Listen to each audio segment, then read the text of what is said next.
Hello, welcome back to Blenderian Donuts Man. In this episode, I'm sharing with you this geometry setup to create this kind of character.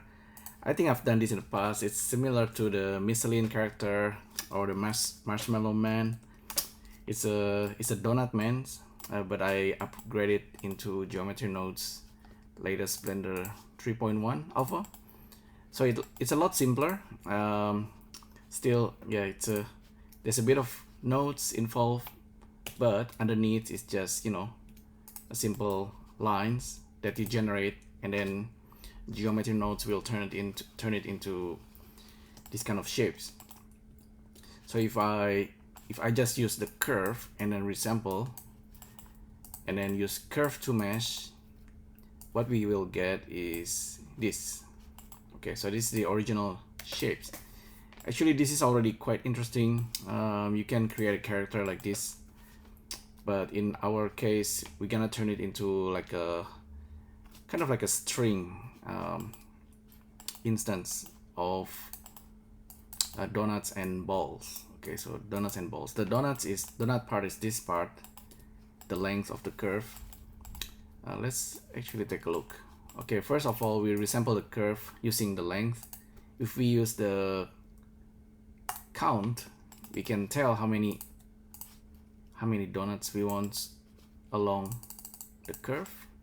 However, very likely we want to use the length, so we can control evenly the number of donuts along the line, the curve line. Okay, so it's really simple. Of course, we first of all we want to capture the radius of the curve. So apparently we can capture the radius, but only the default radius. Okay, so in this setup, it didn't take a count of the whole radius. It just take the maximum number, the largest radius of a curve. Okay, I mentioned that because if we go back to the original setup, you can see with a curve, we can actually have different value of radius along the spline. However, in our setup for this one, it's just gonna get the largest radius. Okay, all right, so back to here. Okay, we captured the radius and then we're gonna use it later. We have two different instances. One of them is the donut. This donut made of two curve. Okay, so this is just like a ring. You can turn it into rings character or just like a donut. It's totally up to you. Let's keep it like a donut. And yeah, I turn it into just a torus shape and then instance it along the curve. So just capture the radius, pass it here.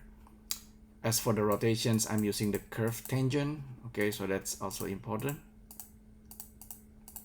We definitely want the donuts to be like this.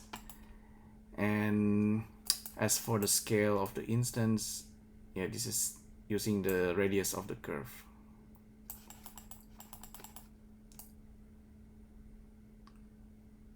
Okay, with this latest version of Blender 3.1, actually we can bring this parameter up outside simply by clicking and dragging. Just type in group input. So you're gonna get the length. Okay, that's cool. And what's next? The other one is the icosphere size. Okay.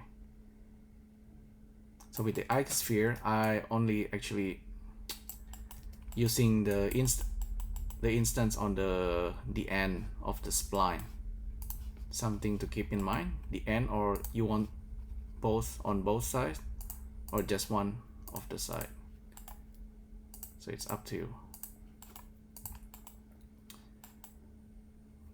Let's see. And then I just combine them into a single geometry.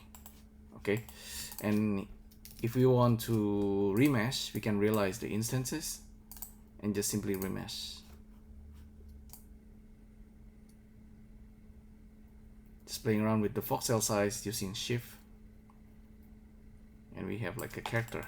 I think it's like a It's looking like a toy character, but it's interesting still.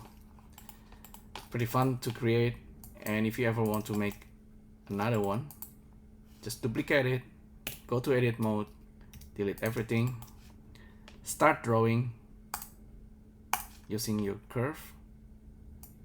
It's the long neck, the arm, the body,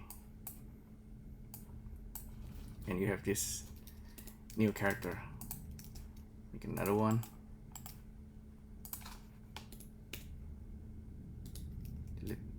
Delete everything. Oops, delete everything. Let's try something more expressive.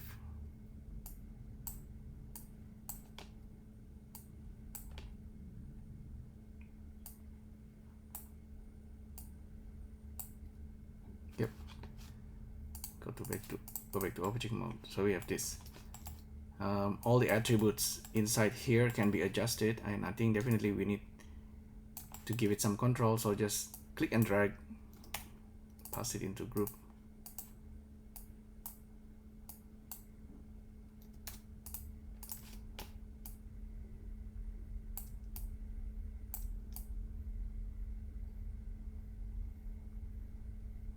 That's interesting, the arm actually moving. So you have like a springy looking character made of donuts and icosphere. Alright, so there you go. Thanks again for tuning in, and I'll see you next time. Thank you. Bye.